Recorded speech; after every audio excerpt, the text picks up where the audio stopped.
bénisse au nom de Jésus-Christ de Nazareth. Je suis l'apôtre Dr Alphonse Ngimba, responsable de l'église du centre d'adoration Hermon, église qui a l'honneur et la responsabilité d'organiser cette grande conférence internationale des aigles. La thématique qui sera abordée cette année est « Briser les autels de l'imitation ».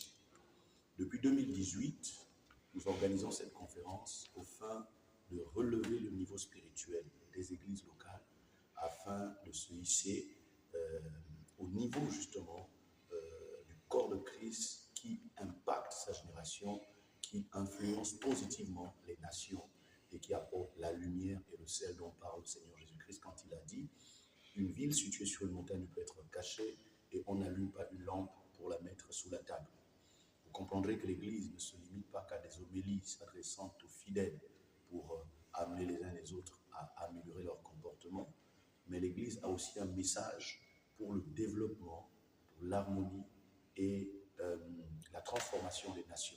C'est pourquoi, pour cette édition de 2024, nous avons invité un homme de Dieu de haute facture, notamment l'évêque Abraham Chiboulou, qui nous vient droit du Nigeria. C'est un homme du combat spirituel, c'est un homme de connaissance, un grand auteur, et il est dans le ministère du combat spirituel depuis plus de 50 ans. C'est un géant de la foi, c'est quelqu'un qui sait de quoi il parle. La question qui tout de suite vient à l'esprit, c'est de savoir pourquoi le choix de ce thème. Vous allez observer avec moi que soit sur le plan national ou sur le plan familial ecclésiastique, plusieurs personnes ont de bonnes idées, plusieurs personnes ont de bonnes ambitions sur le plan politique, sur le plan même entrepreneurial. Ce ne sont pas les initiatives qui nous ont manqué. Malheureusement, on constate que quand quelqu'un commence une bonne chose, qui est même applaudie, au bout d'un temps, ça se gâte. Au bout d'un temps, ça s'arrête. On peut l'observer au niveau même des pouvoirs publics. Il y a eu des grandes initiatives qui ont fait la joie des populations, mais à un moment donné, on ne sait pas trop qu'est-ce qui s'est passé, soit problème de trésorerie, ou mauvais management, ou tout simplement boycott par le personnel même qui est censé être bénéficiaire d'une entreprise ou d'une structure de quelque nature que ce soit.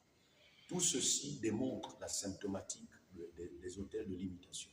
Tout ceci démontre que notre pays est victime d'un complot spirituel. Nos familles sont victimes d'un complot spirituel. Nos églises sont réclamées par des entités dont l'objectif est d'empêcher que ces dernières atteignent les objectifs et le mandat prophétique qui sont les leurs. C'est la raison pour laquelle nous avons demandé à Dieu de nous envoyer cet homme qui a beaucoup à dire sur le combat spirituel en général, mais particulièrement la direction des autels. Souvent, quand on parle des autels, dans les églises, les gens sont habitués à entendre qu'on va leur demander de donner une offrande ou de faire un sacrifice. Ça a dénaturé, ça a caricaturé et ça a donné une approche péjorative du message même sur les autels. Le message sur les autels n'est pas d'abord une affaire d'argent. Le message sur l'autel, ce n'est pas d'abord une affaire de donner à Dieu quelque chose.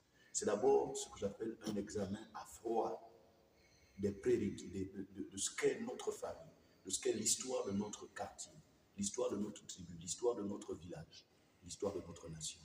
Fermer les yeux sur notre histoire nous rend impuissants sur les tentatives de solution par rapport aux problèmes qui se posent aujourd'hui.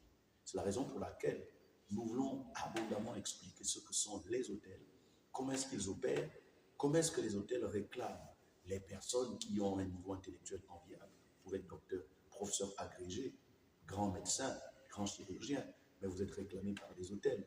Nous allons démontrer que dès lors que nous avons traité la question des autels et leurs réclamations, alors les promesses de Dieu, les prophéties, les prédications qui sont distillées chaque dimanche peuvent avoir alors une incidence positive dans la vie des familles, dans la vie des fidèles, mais aussi et surtout dans la vie nationale.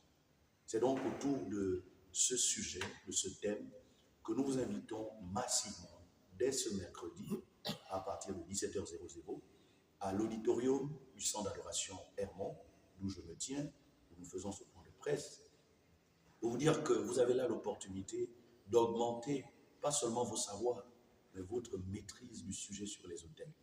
Que vous soyez chrétien ou pas, que vous alliez à l'église ou pas, vous êtes tous concernés par la thématique des autels. Que vous soyez un homme de Dieu, un diacre, un ancien, ou juste un fidèle qui commence à peine ses premiers pas dans le Seigneur, vous êtes également concerné par la question des autels.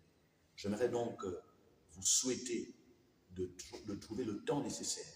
Je prie Dieu que vous vous disposiez à venir recevoir la connaissance, les prières de déclaration et de proclamation prophétique qui vont accompagner ces enseignements, mais aussi et surtout bénéficier du toucher de l'imposition de main de cet homme qui, pour ceux qui ne le savent pas, pendant plus de 20 ans, a été un orateur patenté du combat spirituel à Kinshasa, en République démocratique du Congo.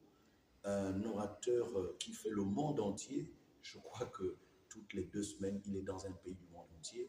Il a écrit plusieurs livres, et d'ailleurs, les livres qu'il a écrits, ils sont déjà là, et les uns et les autres pourront avoir accès à cette documentation spirituelle et d'une portée très, très importante. J'aimerais donc vous souhaiter la bienvenue. Merci à tous de prendre toutes les dispositions, faire en sorte que personne ne rate cette opportunité, parce que ça n'arrive pas tous les jours. La dernière fois que nous avons reçu cet homme de Dieu, c'était en 2018. Il revient 6 ans plus tard avec un vin beaucoup plus bonifié. Je vous souhaite une très belle conférence. Que Dieu vous bénisse. Au nom de Jésus.